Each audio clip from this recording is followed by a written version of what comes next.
Graça e paz. Vamos dar início ao nosso culto de louvor e adoração ao Senhor. Que essa noite realmente possamos juntos adorar o nosso Deus grandioso, o nosso Deus maravilhoso. Louve ao Senhor essa noite com todo o seu coração. Amém? Pedir para a igreja se colocar em pé. E vamos juntos adorar ao Deus, declarando: reina sobre o meu ser, reina sobre o meu viver.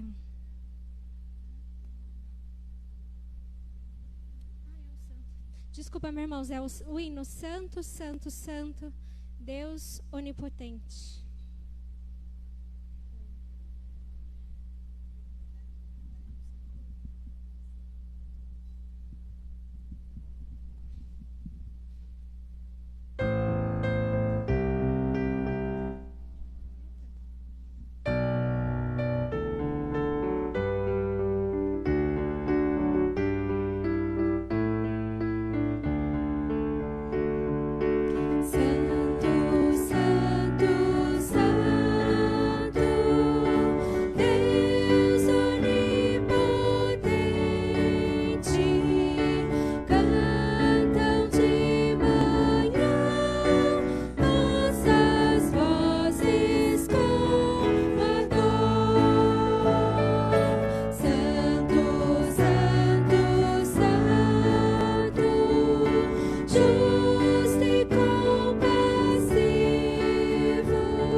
Deus Todo-Poderoso, amém? A igreja pode se assentar.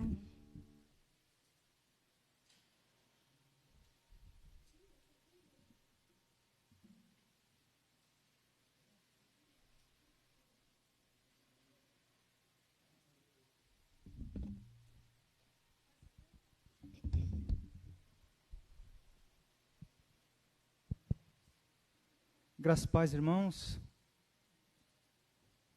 Nesse momento eu peço que os irmãos abram as suas Bíblias na primeira carta aos Coríntios. 1 Coríntios, capítulo 1.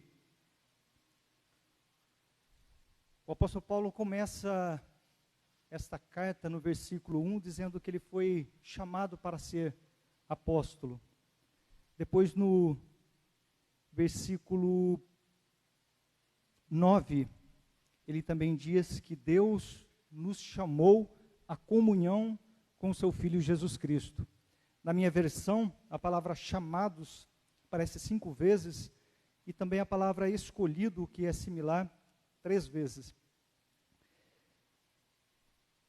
Nós fomos chamados através de uma mensagem, o Evangelho, que é a mensagem da cruz. O texto de reflexão nossa hoje é o versículo 17 e o versículo 18. 1 Coríntios, capítulo 1, versículo 17 e 18. Pois Cristo não me enviou para batizar, mas para pregar o Evangelho, não porém com palavras de sabedoria humana, para que a cruz de Cristo não seja esvaziada. Pois a mensagem da cruz é loucura para os que estão perecendo, mas para nós que estamos sendo salvos, é o poder de Deus, até aqui por enquanto. Pois bem, o apóstolo Paulo, ele fala de maneira objetiva e simples, não usando a sabedoria humana, não que ele não tivesse, mas que era para um objetivo maior, para que a sabedoria de Deus não fosse apagada ou não fosse deixada em segundo plano. Nesse texto, nós temos, para reflexão, podemos colocar como confronto, opostos, sabedoria de Deus e a sabedoria humana. A mensagem da cruz é o Evangelho. 1,18, o apóstolo Paulo fala da mensagem da cruz. No versículo 17, ele usa a palavra Evangelho, que é a boa notícia. E no capítulo 1, versículo 23, ele diz que essa mensagem é Cristo crucificado. Às vezes nós temos receio, e às vezes até um pouco de medo de falar do Evangelho, de pregar a boa notícia, achando que somos insuficientes, e até certo ponto sim, mas nós somos encorajados a falar do Evangelho, a anunciar a mensagem da cruz, falar de uma pessoa, Jesus Cristo, e este crucificado. Essa mensagem é o poder de Deus para a salvação daqueles que creem. Para os que estão perecendo, para aqueles que rejeitam a Cristo, essa mensagem é loucura. Não que estejam totalmente perdidos, não é isso, mas que naquele momento estão perdendo, perecendo, ato contínuo. E essa transformação, ela vem pelo ouvir e ouvir da palavra de Deus. Então nós que fomos chamados, agora temos um dever, uma obrigação como embaixadores de Deus aqui nessa terra, de anunciar esse poder de Deus, essa mensagem. Porque essa mesma mensagem, para nós, aí o apóstolo Paulo, ele se inclui, nós nos incluímos no versículo 18, para nós que estamos sendo salvos, é o poder de Deus. Aqui ele trata da salvação como algo já concretizado, mas um processo. Em Cristo Jesus nós somos salvos definitivamente, e já não há mais condenação para aqueles que estão em Cristo Jesus, mas ainda tem o caminhar, o percorrer, o dia a dia, do amadurecimento e da perseverança. Isso ele trata também como a salvação. E tem a salvação plena, ato totalmente consumado, acabado, quando Cristo Jesus voltar e nós fomos levados com Ele e formos semelhantes a Ele com um corpo transformado. Pois bem, a ideia de reflexão de hoje é dessa sabedoria de Deus. Sabedoria que aos olhos do mundo é rejeitada, mas Deus, que prevalece no seu poder, Ele rejeita a sabedoria do mundo, porque na sabedoria do mundo, Deus é tirado dessa equação. Nessa sabedoria filosófica de coisas existenciais, como tudo surgiu, como a humanidade apareceu, qual é a causa, qual é o nosso propósito que vem depois, todas estas filosofias, estes saberes do mundo, ela é tida como, para Deus, como loucura, porque Deus é excluído dessa dita sabedoria do mundo. A sabedoria que prevalece é a sabedoria de Deus. Irmãos, nós temos oportunidades de falar da sabedoria de Deus, de falar de Cristo crucificado, de falar do poder de Deus, de forma simples, porque não é com a nossa eloquência que o ser é transformado. Isso tem relação com aquele que Deus escolheu, com aquele que Deus chamou, e chama de forma irresistível. A dureza do coração é quebrada, e essa pessoa se rende a Deus. Nossa função é anunciar. Para aqueles que estão ansiosos de ouvir, para aqueles que até vão rejeitar, mas não rejeitarão a nós, porque não sequer nos conhecem, rejeitarão a Deus. E aí já não é mais a relação conosco, é a relação com Deus. E esta semana, iniciamos aqui em Taubaté, já a atividade da capelania hospitalar.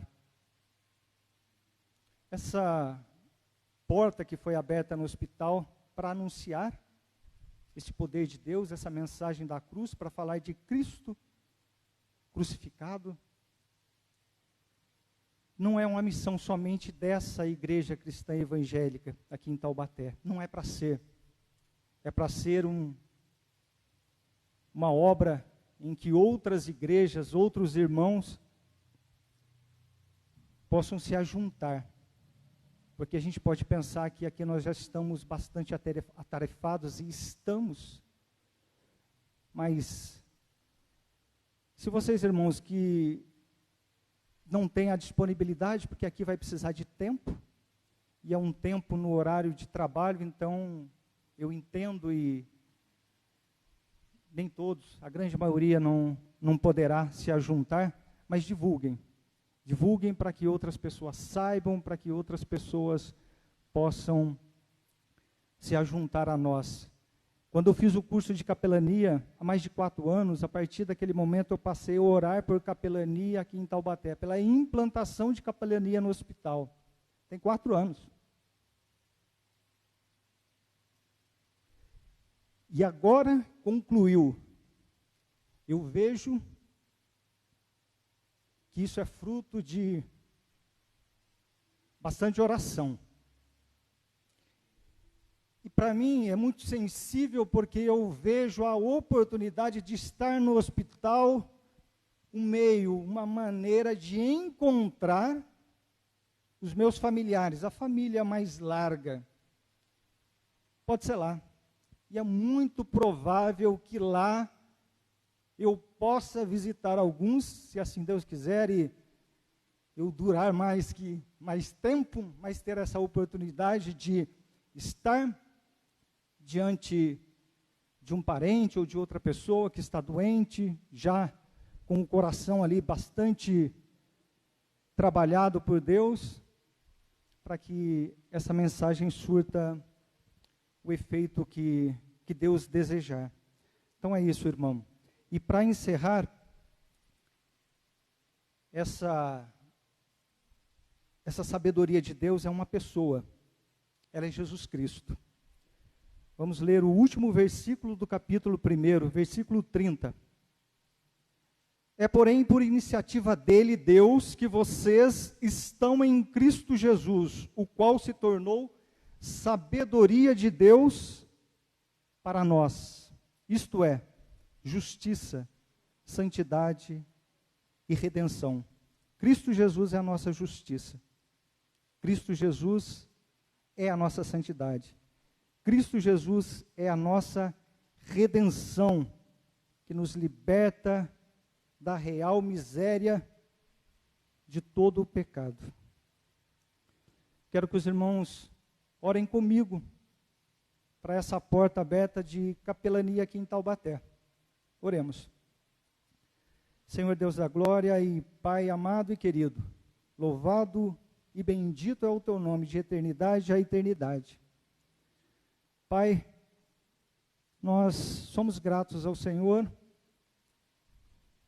pela implantação da capelania hospitalar aqui em Taubaté, por essa porta aberta que o Senhor sustente, Pai, para que o seu Filho Jesus Cristo, Senhor e Salvador nosso, seja pregado, seja anunciado nos hospitais, que os doentes, enfermos, médicos, enfermeiros, parentes, visitantes, tenham a oportunidade de saber de Ti, de saber do Teu plano de salvação, que está na pessoa do Teu enviado, Filho Jesus Cristo. E este, na forma humana, crucificado pelos nossos pecados, que através dele e através dessa obra redentora, nós temos o perdão dos nossos pecados. Pela ressurreição dos mortos, ele foi declarado justo e essa justiça nos é imputada, Pai. Que essa mensagem do Senhor seja poder de salvação por meio da capelania hospitalar, Pai. É isso que pedimos ao Senhor em nome de Jesus. Amém. Amém.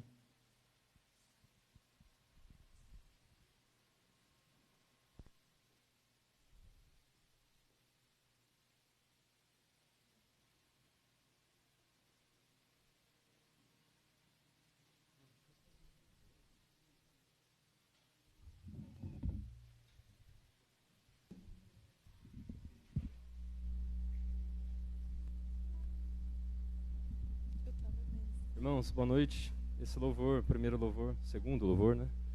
Ele fala aí sobre, reina sobre o meu ser, meu viver, sobre o meu lar. Que essa semana nós possamos, então, deixar Deus agir, que o Espírito de Deus preencha a nossa vida e que nós hajamos pelo poder de Deus, que o Pedro estava falando, para que a nossa vida espelhe o que Jesus fez e vai continuar fazendo. Então, que essa semana não hajamos com vaidade, enfim, deixando as circunstâncias dominar o nosso pensar, mas que Deus, através da nossa vida, nós possamos ser intencionais, conscientes das nossas emoções, para que não cometamos pecados, que possamos ter Deus no relacionamento com as pessoas e no nosso lar. Amém? Pedir para todos ficarem em pé, por favor, para a gente cantar esse louvor.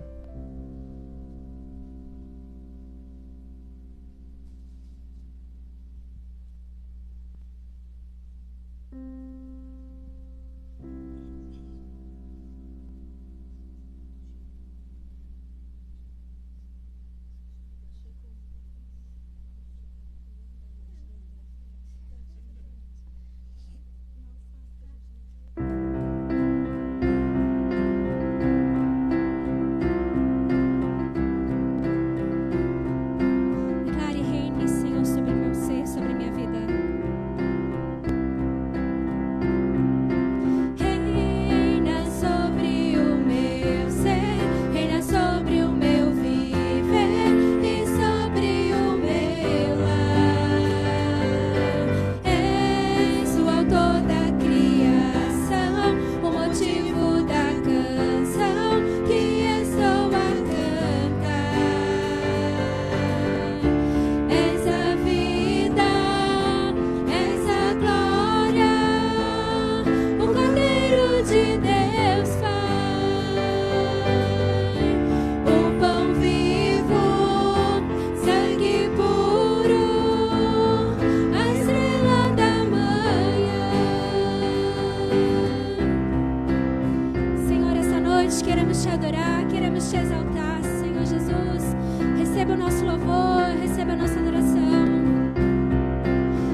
Esse Deus que é digno do nosso louvor e da nossa adoração. Realmente, só Ele é digno, porque Ele é tão grandioso, Ele é tão maravilhoso.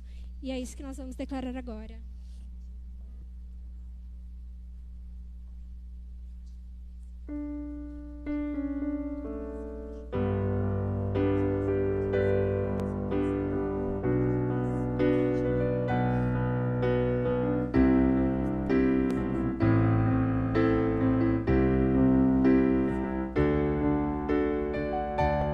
Digno de glória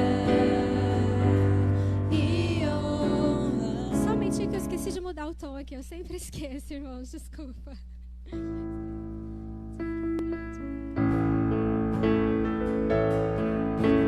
Agora tá certo.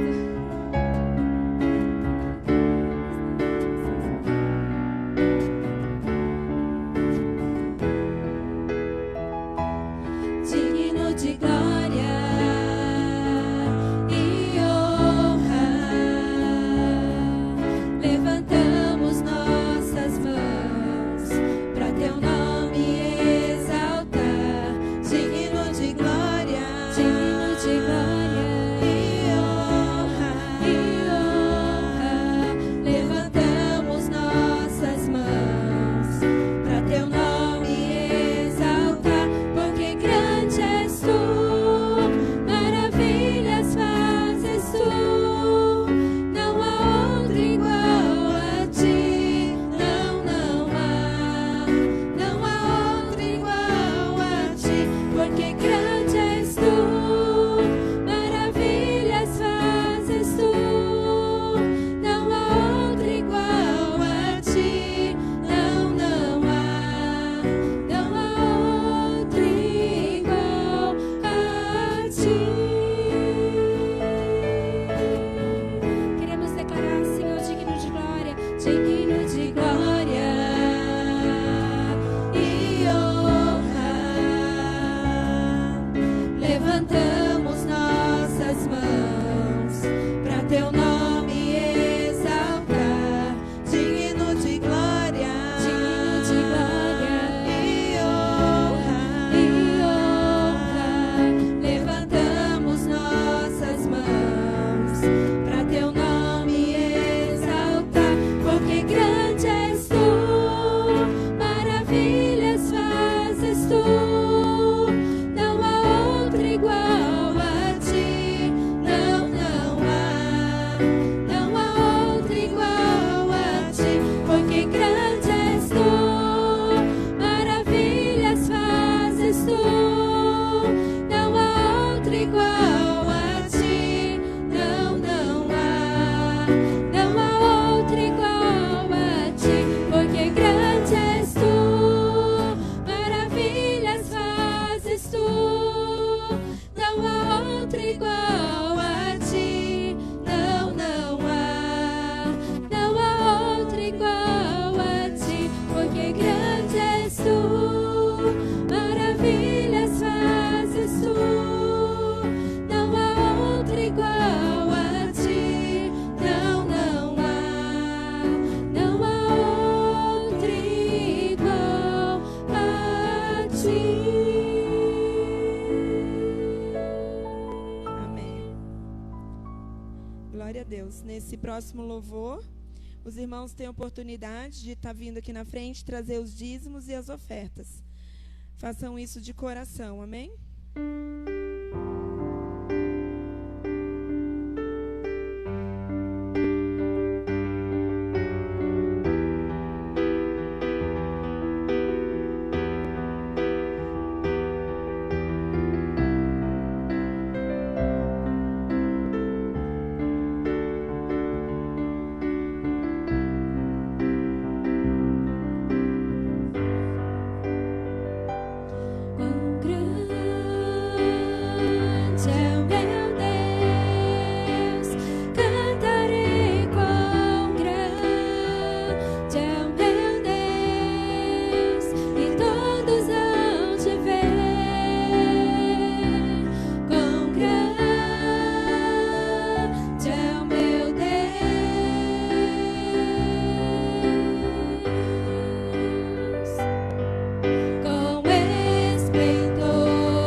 gerações Ele é. O tempo está em Suas mãos, o começo, meio e fim, o começo, meio e fim. Três se formam em um. Filho, Espírito e Pai, Cordeiro e Leão, Cordeiro e Leão. Quão grande é o meu Deus, cantarei. Quão grande é o meu Deus, e todos vão te ver. Quão grande é o meu Deus.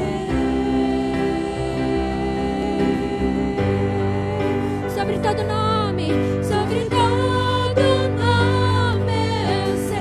Tu és digno do nosso louvor, Tu és digno do louvor.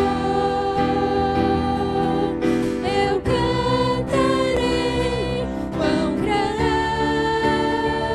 é o meu Deus, é o meu Deus.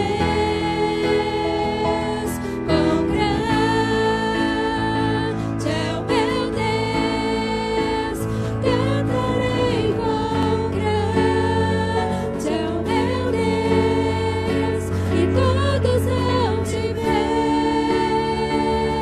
Quão grande é o meu Deus. Declare: quão grande é o meu Deus, cantarei. Quão grande é o meu Deus, e todos vão te ver. Quão grande é o meu Deus.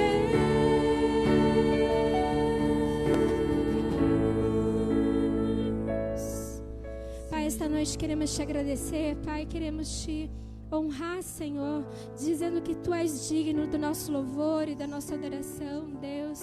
Recebe, Senhor, esta noite os nossos louvores, ó Pai. Tudo que aqui for falado, for pregado, Pai, que o Senhor receba com todo o seu coração, Senhor Jesus. Pai, que nessa noite também possamos estar abertos, sensíveis, Deus, a ouvir a Tua voz, a ouvir a Tua vontade nas nossas vidas, Senhor Jesus.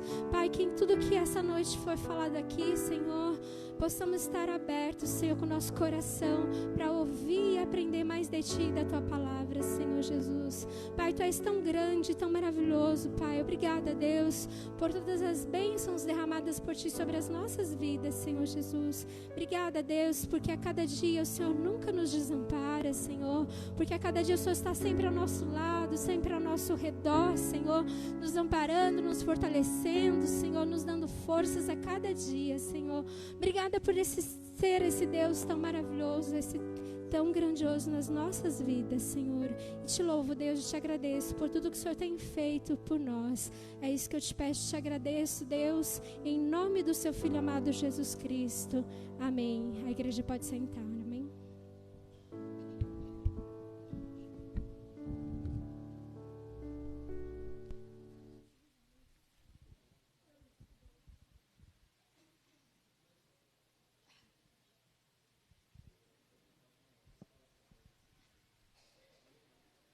Chegamos no momento de rogar a Deus, de colocar os nossos pedidos, as nossas petições diante do Senhor e também de agradecer as maravilhas que Ele tem feito nas nossas vidas.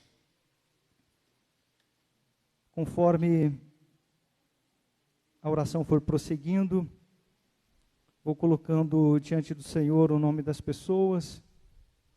E peço que os irmãos também orem comigo, coloquem a particularidade de cada um diante do nosso Deus, que é grandioso, que é todo-poderoso e misericordioso, cheio de compaixão. que nos socorre nas nossas fraquezas e nas nossas necessidades. Pai, em nome de Jesus, colocamos diante do Senhor a vida do irmão Lúcio. Continuamos intercedendo por ele, Pai. Continuamos rogando ao Senhor pela cura, sim, Pai, pela cura do irmão Lúcio, pelo fortalecimento dele na saúde, pela resposta positiva ao tratamento, Pai. Também colocamos diante do Senhor a irmã Neuza, a esposa do irmão Lúcio, que o Senhor a fortaleça para ser e continuar sendo o que verdadeiramente é, essa esposa fiel, que está sempre ao lado, ajudando, e ainda tendo energia para cuidar da netinha. Pai, que ela seja fortalecida no Senhor, em nome de Jesus. Também, Pai, continuamos orando pelo Theo, por aquele garoto. Pedimos pelo desenvolvimento físico dele, Pai. Ele estava somente se alimentando de leite, e a oração nossa, Pai, é que o alimento físico possa ser dado a essa criança, que ela possa se desenvolver, ficar forte, saudável, se recuperar bem, não ter sequela. E o desejo do nosso coração, Pai, é que no dia determinado pelo Senhor, o Theo possa conhecer ao Senhor e a Cristo Jesus, Pai, em nome de Jesus. Também colocamos diante do Senhor, Pai, a vida do Fábio, irmão querido. Semana passada passou mal, mas veio ao culto. Durante a semana de novo passou mal, mas novamente está aqui conosco. É uma alegria tê-lo conosco, Pai, esse servo bom e fiel do Senhor. Que ele seja restaurado na saúde, Pai, em nome de Jesus. E também pedimos pela cunhada dele, a irmã da Gabriela, a Eulália, que está com pedras na vesícula. Que o Senhor tenha compaixão dela, Pai. Use de misericórdia com ela, que essas pedras possam ser expelidas, Senhor, em nome de Jesus. E peço pela minha vida, Senhor, eu estou pelo meu sistema digestório especificamente, pelo meu estômago, pelos intestinos, estou numa busca de um mal que está me dando bastante desconforto, Pai. Que o Senhor possa guiar os médicos, os exames, para revelar qual é a causa e ser bem tratada, Pai. Em nome de Jesus. Agora tem um agradecimento, é um pedido junto nessa oração. Pela irmã Nancy, a mãe da irmã Elza, eu tenho orado por ela, a igreja tem orado com ela aqui, pela cirurgia que há muito tempo ela está para fazer e esperar. A irmã Elza disse que essa cirurgia está bem encaminhada. Glórias ao Senhor que usou de justiça para com a Nancy, ouviu as nossas orações. Esse é o agradecimento e também o pedido a que essa cirurgia corra tudo bem, que seja uma cirurgia perfeita, Pai, que a irmã Nancy recobre bem a saúde, Pai, em nome de Jesus. Também o agradecimento pela saúde do Diogo. Esse garoto, estávamos orando por ele, estava com dengue, internado no hospital. A irmã Carmina deu a boa notícia, o Senhor o auxiliou e ele retornou para casa, já bastante saudável. Que o Senhor continue nesse processo de restauração total da saúde do Diogo. Esse é o nosso agradecimento pela tua fidelidade, ó Pai. Também o agradecimento do irmão Marcelo, que se recuperando bem, é uma alegria vê-lo aqui. O Senhor usou de compaixão também com ele, Pai. O Senhor é maravilhoso e o Senhor tem cuidado de nós em todas as coisas. Pai querido, olha para os nossos pedidos, Pai, de cada irmão que está colocando diante do trono do Senhor. Veja as dificuldades, as necessidades que nós temos, Pai, e tenha compaixão de nós. Olhe para nós, Pai, com misericórdia, com a bondade característica do Senhor, com esse amor grandioso, Pai, que o Senhor cuide de nós, nos leve, Pai, a superar os obstáculos que essa vida nós temos, e que a nossa esperança, Pai, seja sempre avivada no nosso coração, porque é uma bendita esperança, que é aguardar a volta do nosso Senhor e Salvador Jesus Cristo, que naquele grandioso dia nos levará para estarmos com Ele na glória, Pai. Louvado e bendito é o Senhor. E finalmente, Pai, rogamos pela vida do pastor Fernando e pela palavra que vai ser anunciada e pregada aqui hoje, Pai. Que os nossos corações sejam submissos ao Teu Espírito Santo, que o Senhor trate conosco, Pai, individualmente, com cada um, para que essa palavra encontre abrigo no nosso coração, que se desenvolva, Pai, que possamos viver de forma agradável ao Senhor. É o que te pedimos em nome de Jesus. Amém. Pastor Fernando, por favor.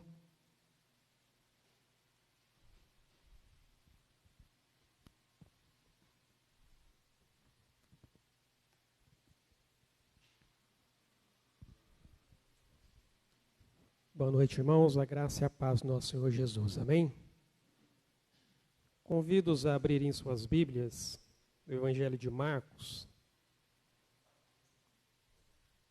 capítulo 14. Hoje nós vamos finalizar aqui este capítulo.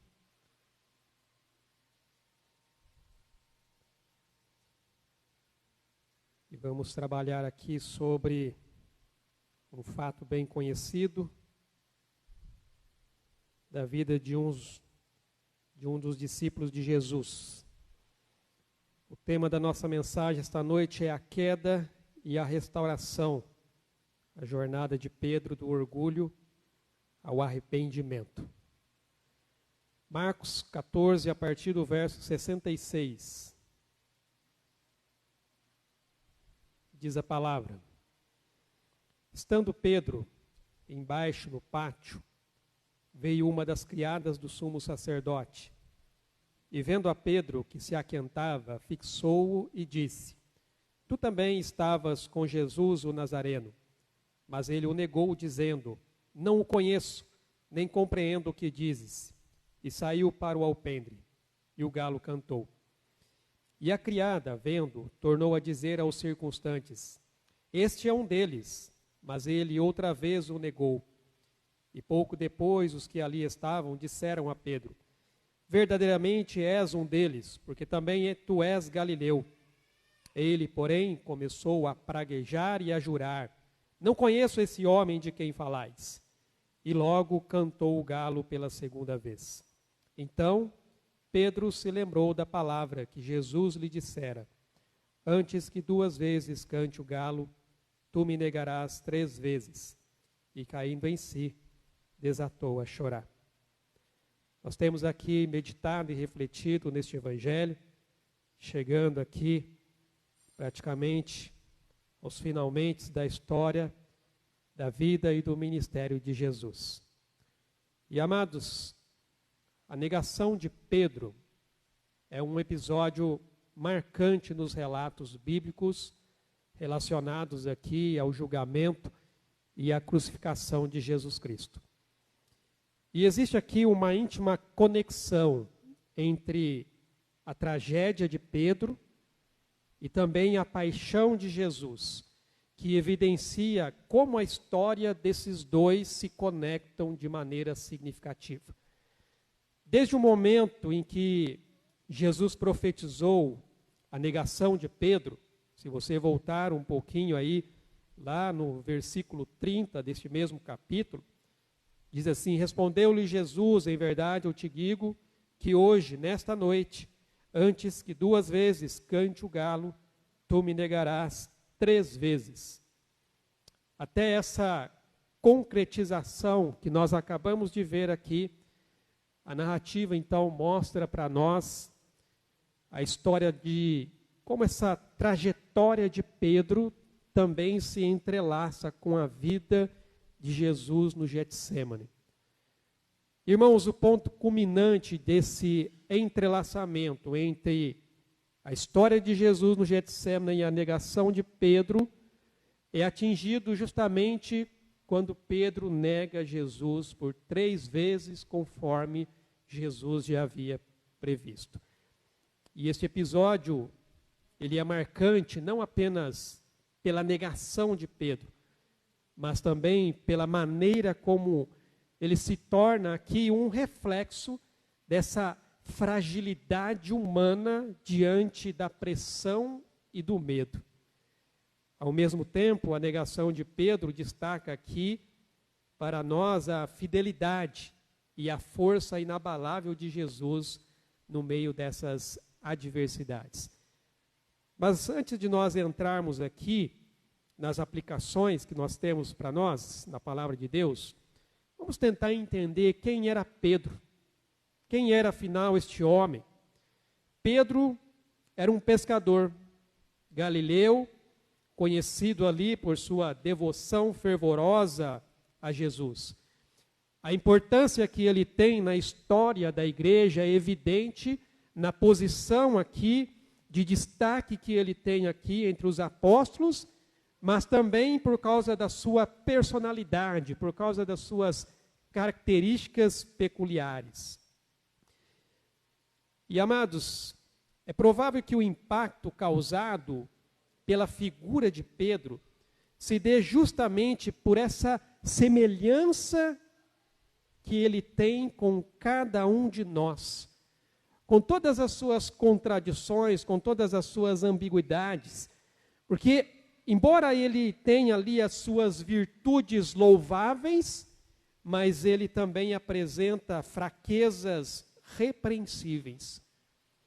E Pedro, ele demonstrava coragem, mas também demonstrava covardia, sendo inclusive elogiado e repreendido por Jesus várias vezes, de forma muito intensa, destacando-se então entre os discípulos. E em seu chamado, Pedro rendeu-se aos pés de Jesus, quando este lhe proporcionou ali um milagre diante de um fracasso na sua pescaria.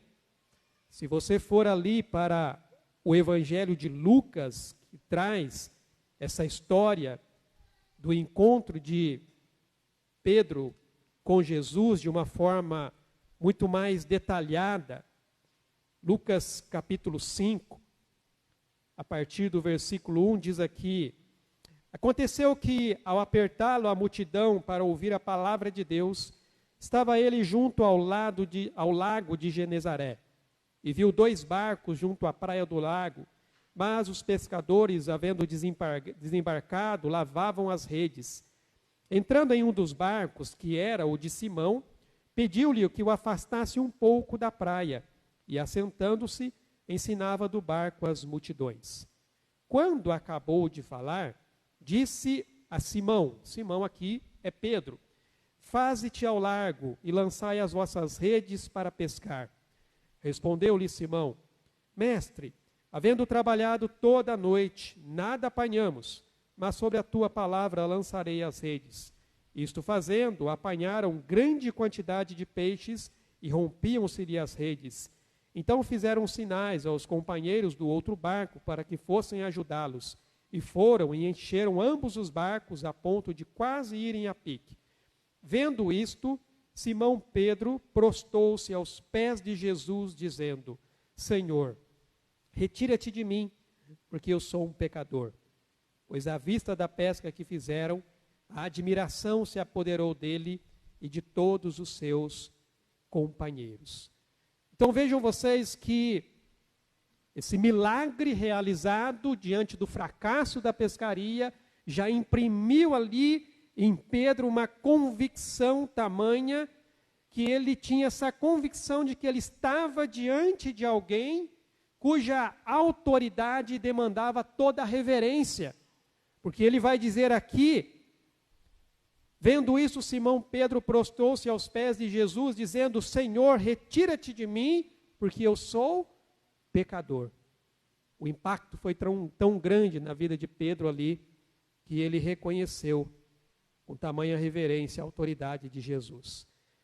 Mas apesar das suas contradições, Pedro era um homem que demonstrava um forte compromisso. Ele tinha entusiasmo em seguir ali a sua vocação como um discípulo de Jesus. Nós podemos dizer que Pedro, ele foi um homem de coração fervoroso, mas porém de fé vacilante. Esse é Pedro, este homem que demonstra pela sua personalidade ser um homem que realmente se entrega àquilo que está fazendo, mas ao mesmo tempo ele pisa na bola, ele vacila na fé. E quando nós olhamos para a vida de Pedro, o discípulo, e contrastamos aqui com a vida de Jesus, o mestre, nós podemos aqui tirar lições valiosas para a nossa vida nessa nossa caminhada de fé. Esse episódio da negação de Pedro, em contraste com o momento ali da oração de Jesus no Getsêmani, nos ajuda a compreender melhor as fraquezas da natureza humana e também a vida de submissão e obediência de Jesus. Mas voltando aqui para o nosso texto, a primeira coisa que nós podemos aprender aqui é sobre o perigo do orgulho. Lembre-se que Pedro, quando Jesus lhe havia dito que antes que o galo cantasse 2 vezes, ele negaria Jesus, Pedro veementemente, ele disse, isto jamais eu farei, se for necessário ir até a morte contigo, eu vou. Irmãos, as falhas de Pedro começaram a se manifestar antes mesmo dele negar Jesus.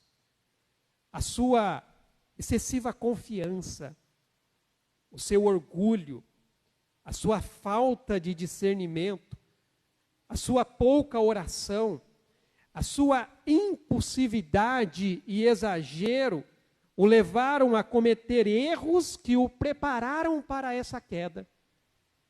Então Pedro, ele já estava nesse processo de cair.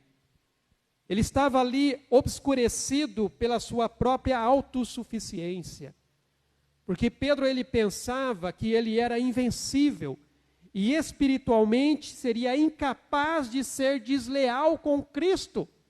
Conforme eu acabei de citar aqui, quando Jesus diz que ele o negaria, Pedro diz, o texto diz, mas ele insistia com mais veemência.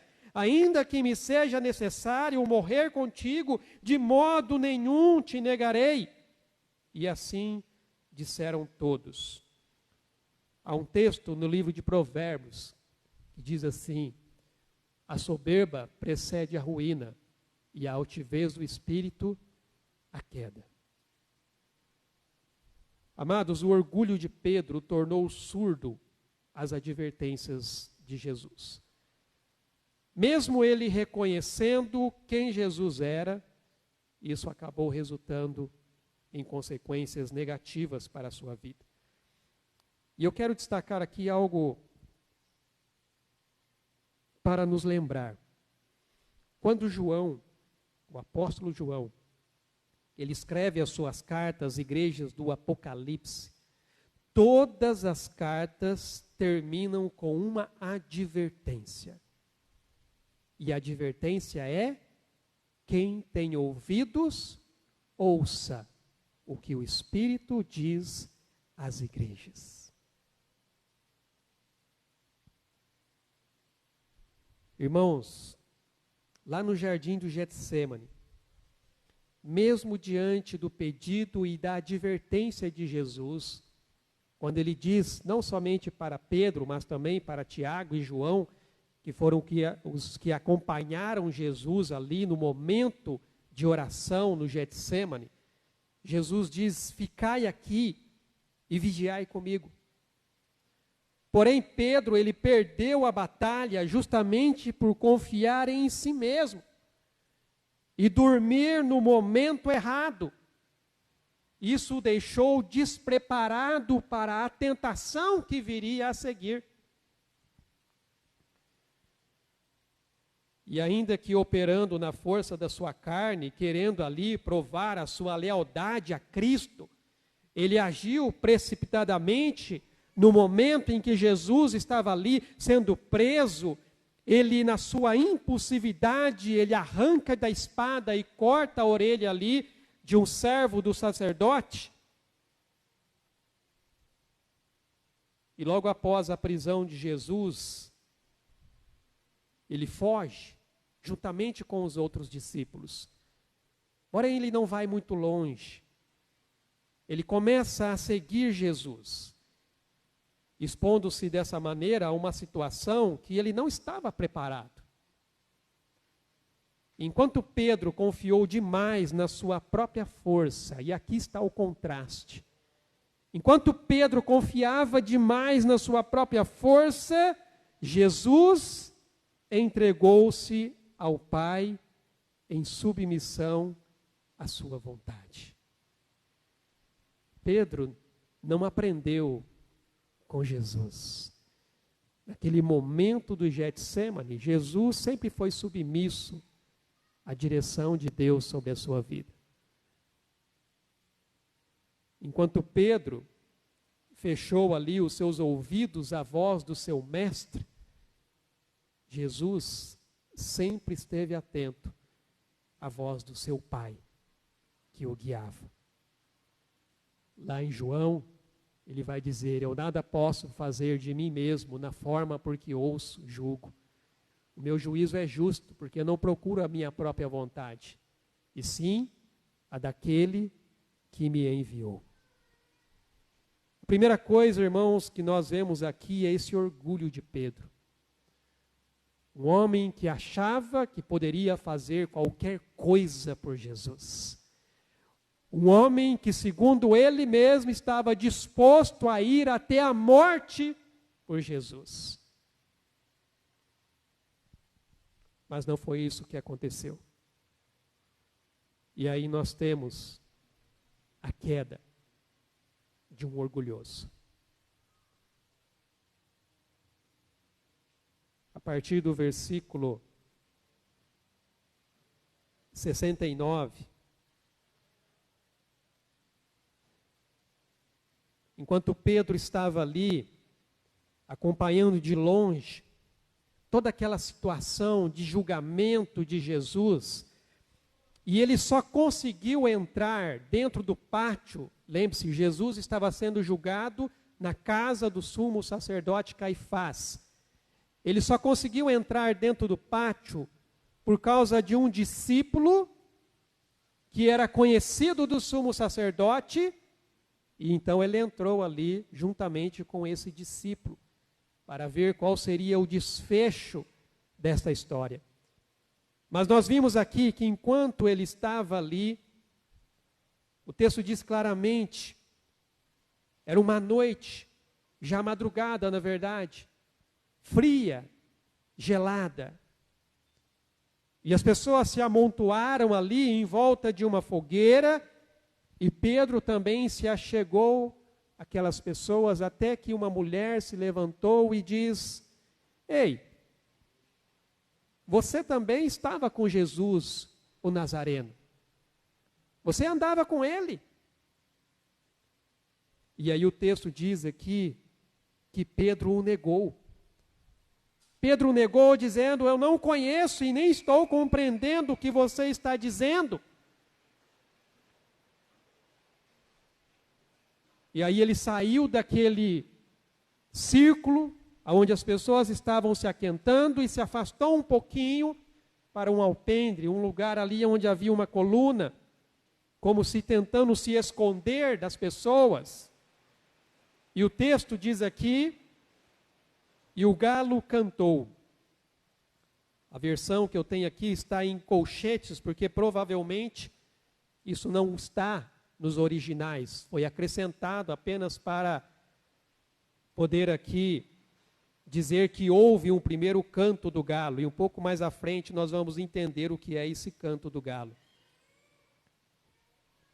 Mas logo após, uma outra criada tornou a dizer ali às pessoas: ei, você, esse aqui é um dos discípulos de Jesus. Esse homem aqui também anda com Jesus. E o que Pedro faz? Novamente, ele o nega. Irmãos, Jesus enfrentou o seu Getsêmani, mas agora é Pedro que está passando pelo seu Getsêmani. Só que diferente de Jesus, ele não é aprovado.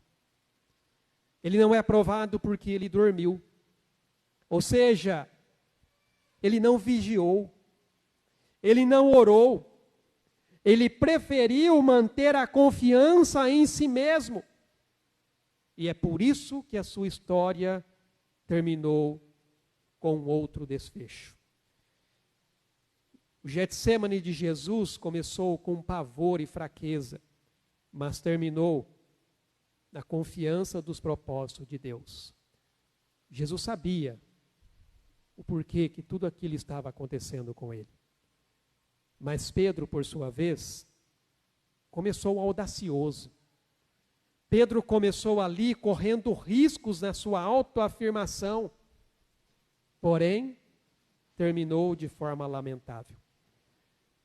Pedro ali querendo apenas ver o fim e manter ali a esperança de talvez ver Jesus vencer mais este embate contra os líderes religiosos, assim como ele já havia vencido outras vezes. Ele acaba ali cedendo à pressão e negando Jesus quando é confrontado, demonstrando a queda de sua fé no momento mais crítico da prisão e do julgamento do seu mestre, o qual ele havia dito que estava disposto a ir até o fim, até a morte, se necessário.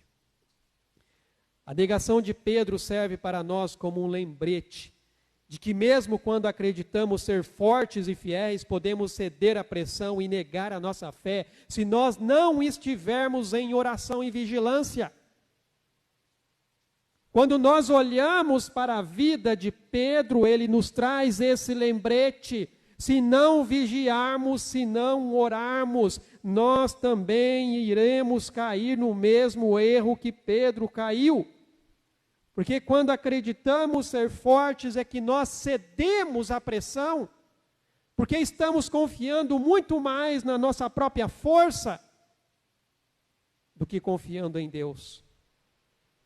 Isso mostra a importância de reconhecer as nossas limitações. Isso mostra a importância de buscar a dependência de Deus em todas as circunstâncias, assim como Jesus fez. Mesmo naquele momento crítico, Jesus estava sempre confiando em Deus, nos propósitos de Deus. Mesmo enfrentando angústia profunda, Jesus se submeteu completamente à vontade do Pai. Amados, a atitude de rendição de Jesus, em comparação aqui com a atitude de Pedro, é um exemplo para nós de submissão e confiança diante de Deus. Porque lá no Getsêmani, Jesus enfrentou uma intensa batalha espiritual. Ele resistiu ali às tentações de desistir. E escolheu seguir o plano de redenção que Deus havia estabelecido. Mas e Pedro? Pedro, por sua vez, persistia em fazer as coisas segundo a sua vontade. Pedro, que pensou ser mais forte do que os outros discípulos, porém agora, ele estava aqui cavando um abismo na sua alma. Ele estava aqui agredindo a sua consciência, negando aquilo que de mais sagrado ele possuía. Ele estava ali negando a sua fé, ele estava negando a sua identidade, o seu apostolado, ele estava negando o seu Senhor.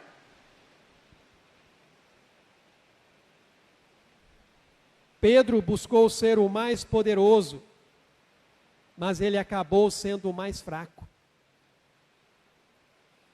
Pedro tentou se destacar dos demais, porém ele acabou sendo o pior.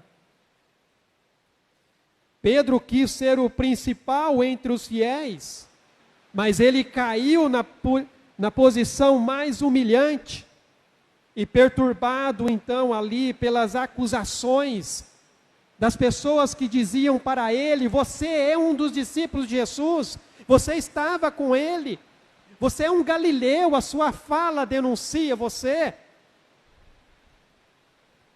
Diante das acusações, Pedro começou a amaldiçoar e a jurar, negando o seu relacionamento com o Senhor. O texto é muito claro em dizer que ele começou a praguejar, mas ele não estava praguejando contra Jesus, ele estava praguejando contra ele mesmo. Negando a sua fé, negando o seu Senhor. E essa instabilidade é que o deixou vulnerável às investidas do tentador. Lembre-se, irmãos, que na noite da traição de Jesus, o próprio Jesus já havia alertado Pedro sobre os planos das forças espirituais que estavam contra ele. O próprio Jesus já havia dito para Pedro. Novamente, no Evangelho de Lucas, quando você vai aqui para Lucas, capítulo 22, no versículo 31, diz aqui, Jesus falando para Pedro: Simão, Simão, eis que Satanás vos reclamou para vos peneirar como trigo. Eu, porém, roguei por ti para que a tua fé não desfaleça.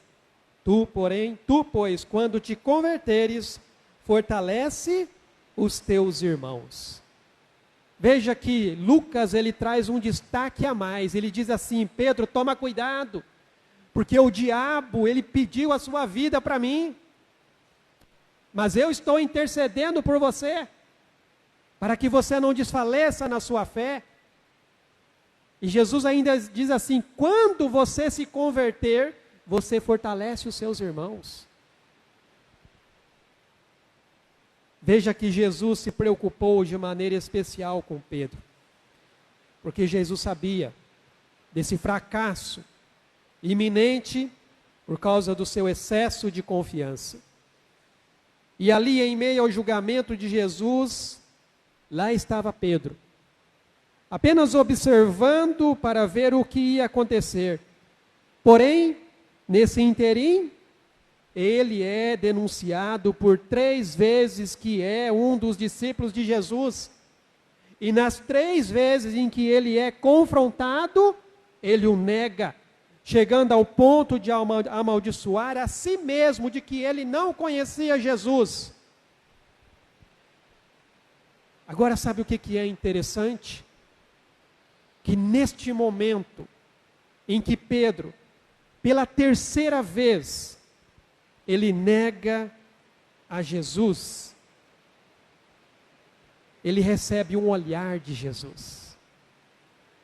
Aqui mesmo em Lucas, capítulo 22, versículo 61, o texto diz assim: Então, voltando-se o Senhor, fixou os olhos em Pedro, e Pedro se lembrou da palavra do Senhor, como lhe dissera: hoje, 3 vezes me negarás antes de cantar o galo. Amados, esse canto do galo aqui, existe uma interpretação que eu acho muito mais plausível do que imaginar que era o canto de um galo, um animal.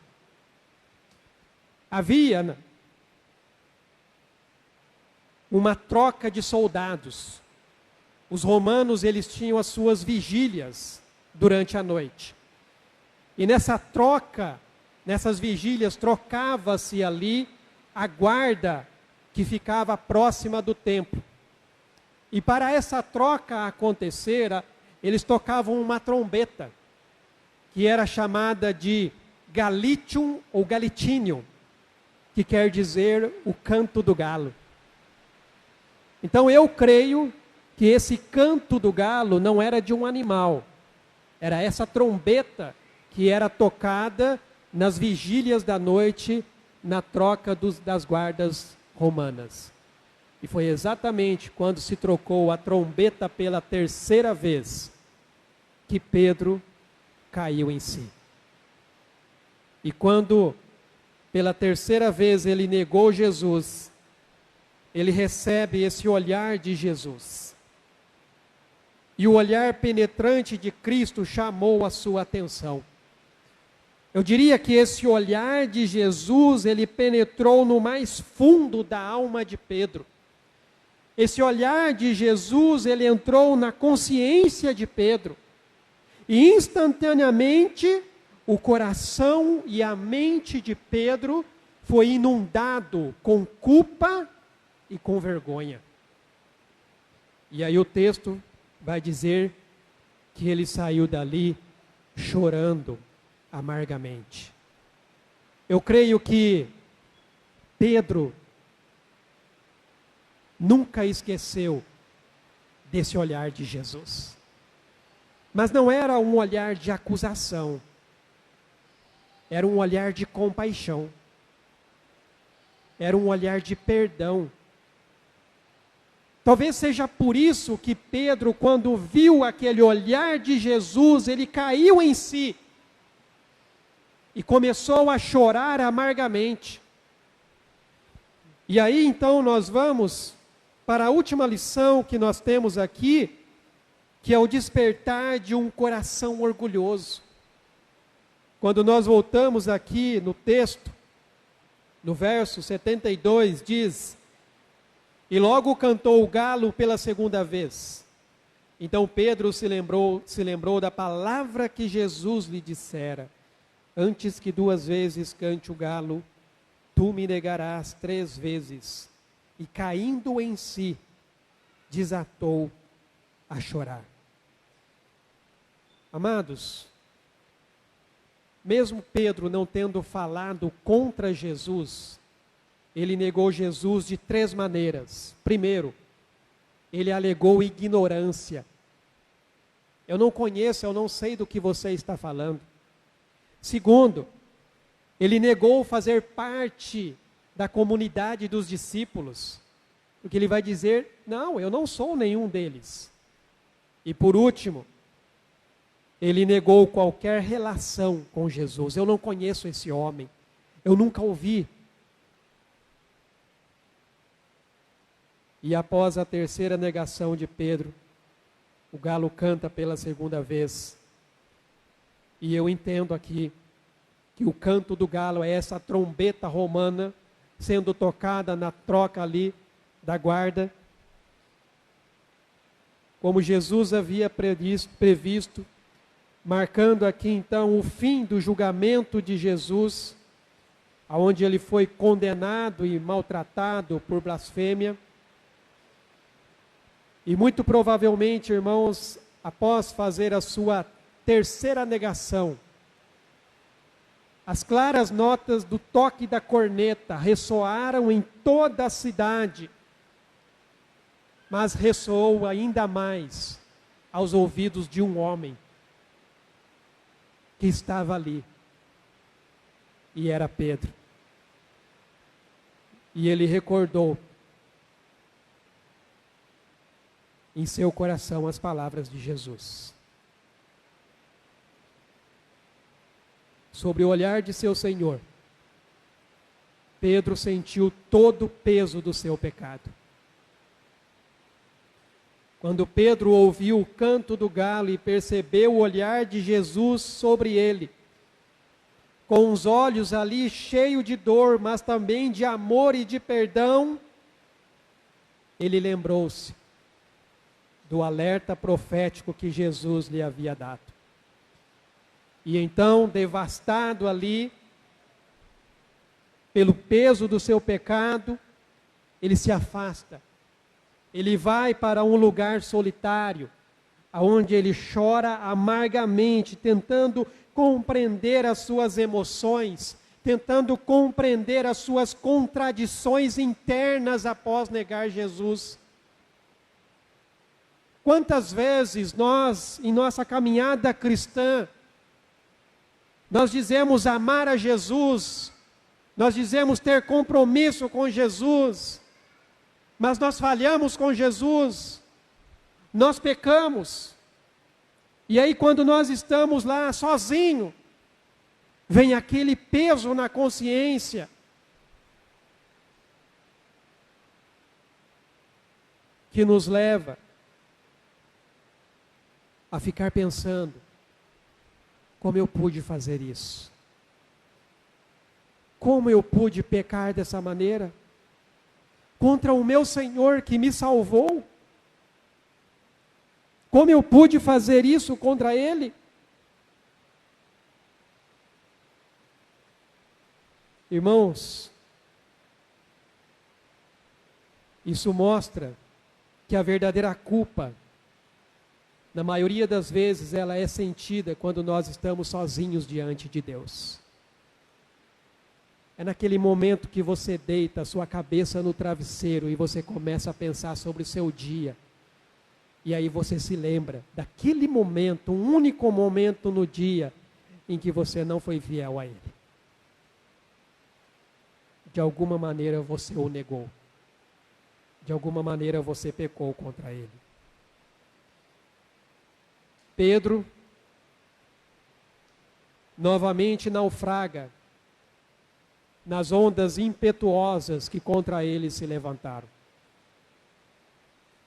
Da mesma forma, como numa noite de tormenta, aonde ele estava ali em alto mar, naquela tempestade, e de repente, eles veem em um vulto andando sobre as águas.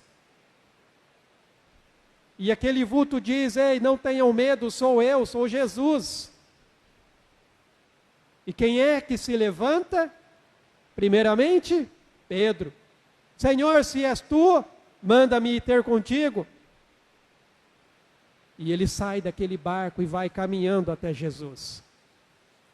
Mas quando ele deixa de olhar para Jesus e começa a olhar para as circunstâncias à sua volta, o que acontece? Ele começa a afundar. Então, novamente, Pedro está aqui, vivendo uma tormenta na sua vida, aonde somente as mãos de Jesus vai poder trazê-lo de volta à tona e salvá-lo da destruição iminente. Vejam que, apesar de seus graves erros, o verdadeiro caráter de Pedro foi revelado no seu arrependimento. O verdadeiro caráter de Pedro foi revelado na sua contrição, mostrando que ele reconheceu a corrupção da sua própria natureza, mesmo diante das suas melhores intenções. Pedro pôde olhar para si mesmo e ver que, por mais que ele tentasse ser bom, ele não era. Então ele começou a olhar para si e ver quão miserável eu sou, quão pecador eu sou. Olha a que ponto eu cheguei. Quando nós vamos para o Salmo de número 51, o Salmo da oração de Davi, ele diz aqui: pequei contra ti somente, e fiz o que é mal perante os teus olhos, de maneira que serás tido por justo no teu falar, e puro no teu julgar. Irmãos, em suas falhas, Pedro aprendeu que o orgulho e o excesso de confiança nos tornam vulneráveis diante das tentações. Mas ele também aprendeu que Deus concede a vitória para aqueles que são humildes, para aqueles que são dependentes dele. A esses Deus guarda, a esses Deus preserva. Quando ele escreve a sua carta, a primeira carta, 1 Pedro, capítulo 5, versículo 5. No finalzinho, ele vai dizer aqui: Deus resiste aos soberbos, contudo, aos humildes concede a sua graça. Pedro sabe exatamente o que é isso. Ele sabe exatamente o que é isso. Irmãos, este episódio nos ensina que aquele que pensa que está firme, então você deve vigiar. Vigie para você não cair. Mas se você já caiu, então você deve pensar nestas coisas. Você deve pensar nas suas próprias ofensas e voltar-se ao Senhor com prantos, com súplicas em arrependimento, assim como Pedro fez. Você deve buscar o perdão de Deus para que você possa ser restaurado pelo Espírito Santo. Você deve buscar diante de Deus para você voltar a ter a alegria da presença do Senhor na sua vida. O mesmo Salmo 51, no versículo 10 em diante, diz assim: cria em mim, ó Deus, um coração puro e renova dentro de mim um espírito inabalável. Não me repulses da tua presença, nem me retires o teu Santo Espírito. Restitui-me a alegria da tua salvação e sustenta-me com um espírito voluntário. Irmãos, nós vimos aqui um homem orgulhoso, que deveria ter aprendido com o seu mestre o que é ser humilde e obediente diante de Deus. Mas por causa do seu orgulho, isso o levou à queda. Mas na queda ele foi restaurado. Mas ele só foi restaurado porque houve verdadeiro arrependimento. Esse contraste entre a negação de Pedro e a atitude de Jesus no Getsêmani, como eu disse, traz para nós lições importantes para a nossa caminhada de fé. Porque através desses episódios nós somos chamados a examinar o nosso próprio coração. Nós somos chamados a examinar a nossa própria vida. Nós somos chamados a identificar as nossas fraquezas e a valorizar o perdão e a restauração que Deus oferece quando há um verdadeiro arrependimento. Essa história nos mostra a importância de reconhecer nossas fraquezas, de nos humilharmos diante de Deus, confiando na sua graça. Talvez nós olhemos para Pedro e nós o condenemos por causa do seu orgulho, por causa da sua confiança, porque ele negou a Jesus. Mas meu irmão, minha irmã, não se esqueça de que quando nós não dependemos de Deus como Jesus dependia, nós vamos fazer a mesma coisa que Pedro. Nós vamos negar o nosso mestre.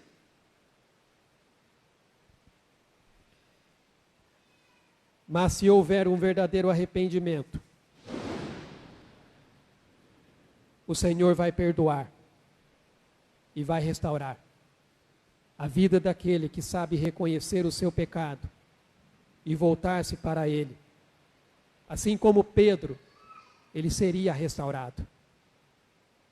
Quando nós vamos para o Evangelho de João, capítulo 21,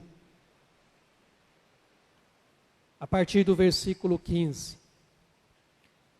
Depois de terem comido, perguntou Jesus a Simão Pedro: Simão, filho de João, amas-me mais do que estes outros? Ele respondeu: Sim, Senhor, tu sabes que te amo. Ele lhe disse: Apacenta os meus cordeiros. Tornou a perguntar-lhe pela segunda vez: Simão, filho de João, tu me amas? E ele lhe respondeu: sim, Senhor, tu sabes que eu te amo.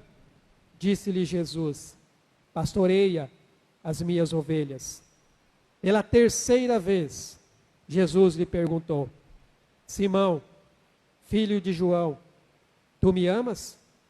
Pedro entristeceu-se por ele lhe ter dito pela terceira vez: tu me amas? E respondeu-lhe: Senhor, tu sabes todas as coisas. Tu sabes que eu te amo. E Jesus lhe disse: apacenta as minhas ovelhas. Pedro foi restaurado. E eu creio que este foi o momento da sua conversão. Por 3 vezes, Jesus lhe perguntou: tu me amas? Por 3 vezes, ele havia negado o seu mestre. Na terceira vez, Pedro reconhece: Senhor, tu conheces o meu coração. Eu falhei com você. Eu não deveria ter feito o que eu fiz, mas o Senhor sabe que eu te amo. E Jesus diz para ele: então apacenta os meus cordeiros. Amados, eu quero trazer aqui, para nós finalizarmos, 3 aplicações para a nossa vida. A primeira dela é o perigo da autossuficiência.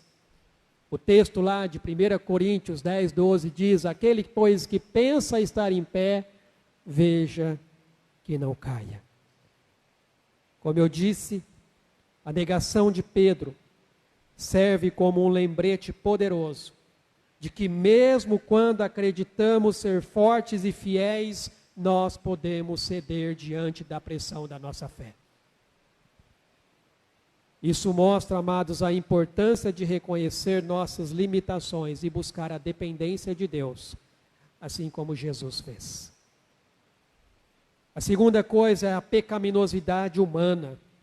O texto de Romanos vai dizer: como está escrito, não há nenhum justo, nenhum sequer, pois todos pecaram e estão destituídos da glória de Deus. O exemplo de Pedro revela o pecado inerente à natureza humana, demonstrando como até mesmo os mais próximos de Jesus podem fraquejar.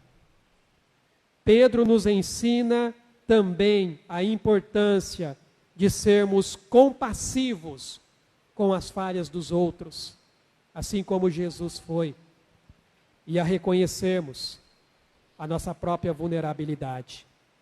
Meu querido, lembre-se que em Jesus você tem um intercessor. Em Jesus você tem um advogado. Em Jesus você tem um amigo.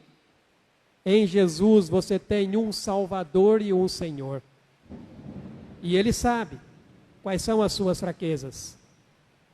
E Ele vai te ajudar em tempos de angústias e adversidades. E a terceira lição é o arrependimento e o perdão. Se confessarmos os nossos pecados, Ele é fiel e justo para nos perdoar os pecados e nos purificar de toda injustiça. Veja que após o ato de negação, Pedro sentiu o seu arrependimento e chorou amargamente. E essa experiência nos mostra, irmãos, a natureza de um arrependimento genuíno e a necessidade do perdão divino.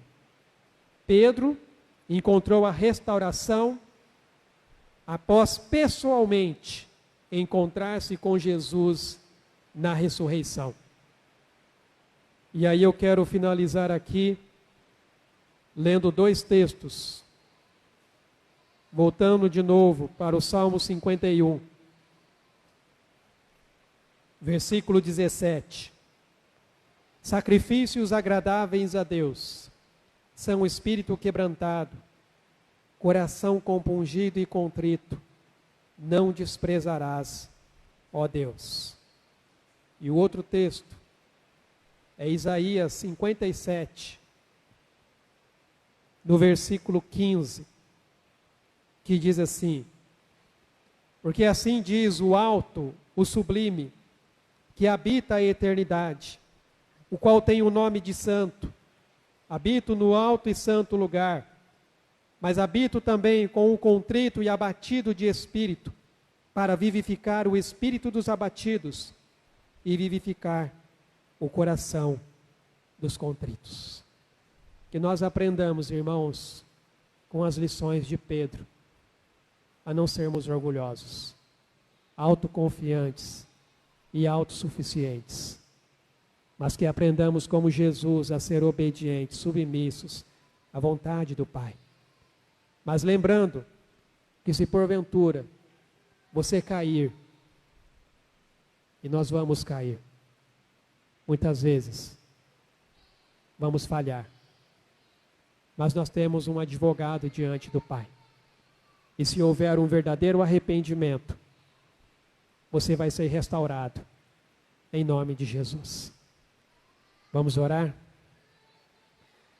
Ó Pai, eu te louvo, Senhor, e te agradeço por esta noite e por esse tempo que nós passamos aqui. Eu te louvo, Senhor, e te agradeço pela tua palavra, palavra que vem de encontro ao nosso coração. Palavra, ó Deus, que nos confronta, mas também nos consola. Pai, nós aprendemos aqui nesta noite com a vida, ó Pai, de um servo teu, que se deixou levar pelo seu orgulho, pela sua autossuficiência, mas no momento mais crítico, nada disso o manteve de pé e firme na tua presença. Mas ainda assim, o Senhor, na tua graça e na tua misericórdia, estendeu, ó Pai, aquele olhar, mas não um olhar de condenação, um olhar de compaixão, um olhar de perdão, que nos leva, ó Deus, a sentirmos os nossos pecados, que nos leva, ó Deus, a ver o quanto, ó Deus, nós precisamos do Senhor. O Senhor que restaura, o Senhor que cura, o Senhor que liberta, o Senhor que salva, o Senhor, ó Deus, que perdoa os nossos pecados e nos conduz ao arrependimento. E quando há esse arrependimento, o Senhor, ó Deus, traz o refrigério sobre a nossa alma, sobre a nossa vida.